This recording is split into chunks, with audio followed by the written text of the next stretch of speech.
ఆంధ్రప్రదేశ్లో కూటమి 2024 జూన్లో అధికారంలోకి వచ్చిన తర్వాత ముఖ్యమంత్రి చంద్రబాబు రాష్ట్ర ఆర్థిక స్థితిని వృద్ధి చేస్తానని, అభివృద్ధి కార్యక్రమాలను చేపడతానని భారీగా అప్పులు తెచ్చారు. సంక్షేమ పథకాలను అమలు చేయడం, మౌలిక సదుపాయాల అభివృద్ధికి నిధులు సమీకరించడం కోసమే అప్పులు అంటూ చెప్పుకొచ్చారు.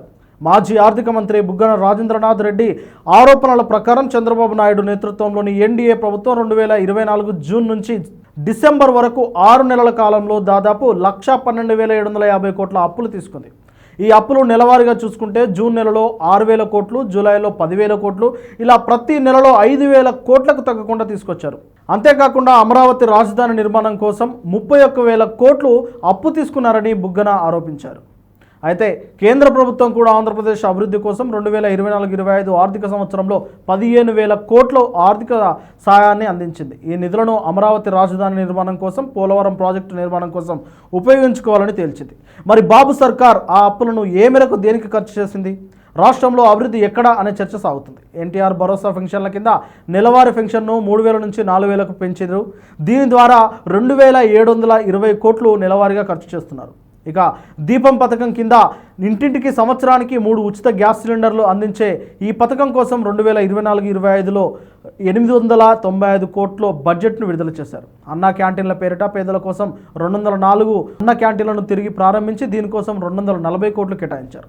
అన్నదాత సుఖీభవ పథకానికి 6,300 కోట్లు కేటాయించారు. తల్లికి వందనం కోసం 9,407 కోట్లు, మత్స్యకారుల సహాయం పేరిట ఆర్థిక సహాయం కోసం 400 కోట్లు, అమరావతి రాజధాని నిర్మాణం కోసం మొత్తం 2024-2025 బడ్జెట్లో 6,000 కోట్లు కేటాయించారు. అలాగే పోలవరం ప్రాజెక్టు కోసం 6,705 కోట్లు కేటాయించారు. వ్యవసాయ రంగం, పాఠశాలలు నిర్మాణం, మహిళలు అలాగే పిల్లల సంక్షేమం కోసం 1,00,000 కోట్ల వరకు కేటాయించారు. అలాగే రాష్ట్ర ప్రభుత్వం 2025-26 బడ్జెట్లో ఉద్యోగాల అలాగే పెన్షన్లు, ఇతర ఖర్చుల కోసం 58,737 కోట్లను కేటాయించింది కూటమి ప్రభుత్వం. ఇందులో జీతాల కోసమే 35,143 కోట్లు పోగా పెన్షన్ల కోసం 23,594 కోట్లు కేటాయించబడ్డాయి.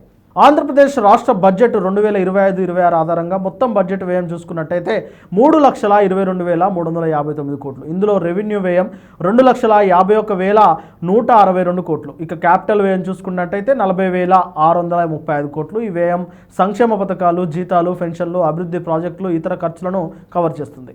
ఇక నెలకు సుమారుగా చూసుకుంటే 26,863 కోట్లు రాష్ట్రానికి అవసరం అవుతుంది. అలాగే రాష్ట్ర ఆదాయం చూసుకుంటే పన్నులు, స్టాంపు డ్యూటీలు, పర్యాటకం ఇలా ఒక సంవత్సరానికి 2,10,02 కోట్ల ఆదాయం ఉంది. దాన్ని ప్రతి నెలకు చూసుకుంటే 18,167 కోట్లుగా ఉంది. అంటే 8,700 కోట్లు ప్రతి నెల రాష్ట్రానికి అవసరం.